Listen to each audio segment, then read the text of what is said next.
On commence à bien avancer et je peux vous le dire déjà, là on a vu allez, 60-70% du langage de balise HTML, donc vous voyez que ça va assez vite pour apprendre tout ça.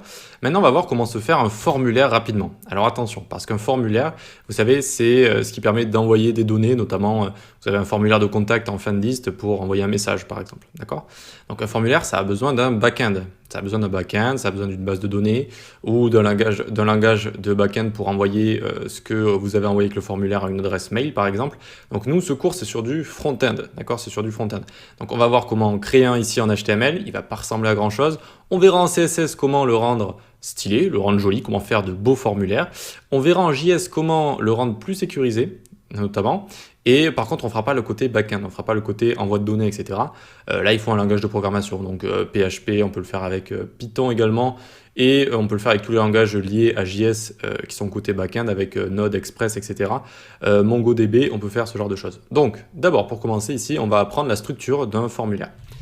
Un formulaire, ça se compose d'une balise form ici, form, donc on peut faire form et là on peut appuyer sur entrée ou sur tab, et ils vont directement nous proposer cet attribut action.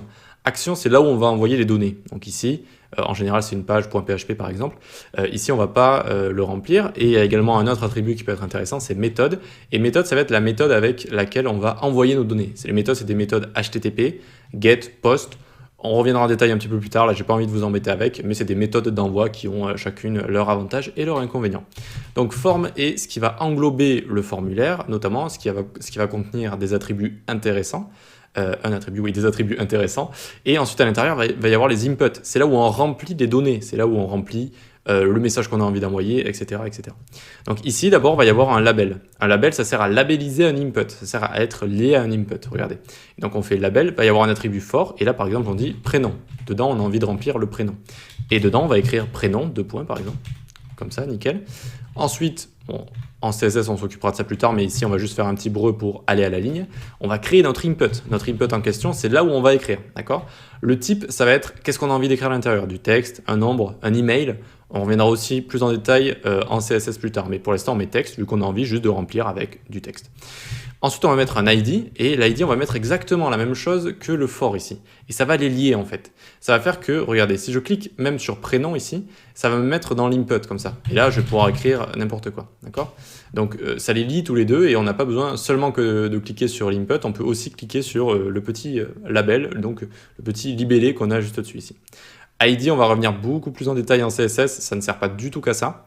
Ça sert en général aussi à donner un ID propre à des éléments HTML pour aller les cibler. Et on n'a tout le temps qu'un seul ID par élément.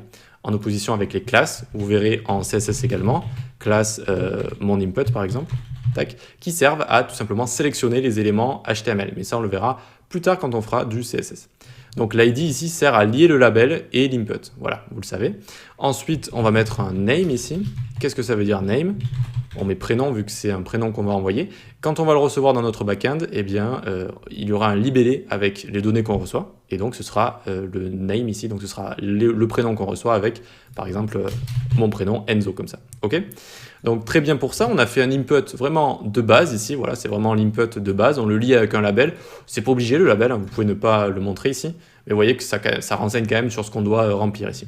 Alors, il existe d'autres attributs. Par exemple, placeholder, qui est assez sympa, votre prénom. Votre prénom, et regardez, donc il va y avoir écrit dans l'input votre prénom un petit peu en opaque, et dès que je commence à remplir, ça va s'effacer. Donc c'est une indication supplémentaire qui est la bienvenue. Et donc on peut faire exactement la même chose, on copie, on colle en dessous, tac, et cette fois ce ne sera pas prénom, ce sera nom. Et regardez ici, pour changer plusieurs choses d'un coup, je vais faire CTRL-H, tac, ça va me prendre toutes les occurrences de prénom, et je vais dire je veux remplacer par nom. Donc vu que je suis sur cette occurrence-là, je fais juste ce clic, remplacer un seul et pas tout remplacer. Regarde, si je fais tout remplacer, ça remplace tout par nom. Hop, je fais CTRL-Z. Et là, remplacer un par un. 1, 2, 3. Voilà. Hop, et ici, on va mettre nom ici. Et là, on va mettre votre nom dans le placeholder. Tac, on n'oublie pas donc... Alors, je les vois qui sont un petit peu placés. Bizarrement, je crois qu'il y avait peut-être 2 BR ici. Non. Non, je sais ce qui ne va pas. Il faut mettre un BR entre les deux ici. Voilà, nickel. Pour sauter une ligne après notre input ici. Encore une fois, les BR, normalement, on ne l'utilise pas ici, on le fait tout ça en CSS. Mais bon, pour l'instant, on n'a pas encore vu ce qu'était le CSS. Très bien, on a deux inputs, voilà, c'est la base d'un label, on peut mettre notre prénom, notre nom, et maintenant, il faut l'envoyer. Pour l'envoyer, à la fin d'un formulaire, comme ça, on utilise l'élément HTML, la balise button, qui est un bouton, et ici, à l'intérieur, on peut écrire envoyer comme ça. Et regardez, ça nous fait un bouton ici, pareil, on peut écrire un petit breu pour sauter une ligne et hop, ça le place en dessous ici. On peut même en mettre deux pour venir le séparer. Et voilà comment on fait un formulaire vraiment basique, sachant qu'on peut aller un petit peu plus loin. D'ailleurs, dans les prochaines vidéos, je vais vous montrer quelques autres inputs, quelques autres types d'inputs. D'accord? Donc le bouton, quand vous l'écrivez à la fin, juste à la fin d'un formulaire, attention, il ne faut pas le mettre en dessous ou après, il faut vraiment le mettre dans le formulaire. Et il va repérer le formulaire qu'il y a un bouton ici, et que quand vous cliquez sur envoyer, ça va envoyer les données au serveur. Sachant qu'ici, je n'ai pas mis d'action ni de méthode, rien ne se passe, c'est normal, à part une actualisation. Là, vous le voyez peut-être très rapidement, ça actualise en fait, assez rapidement. Allez, on se retrouve juste après pour découvrir d'autres types d'inputs.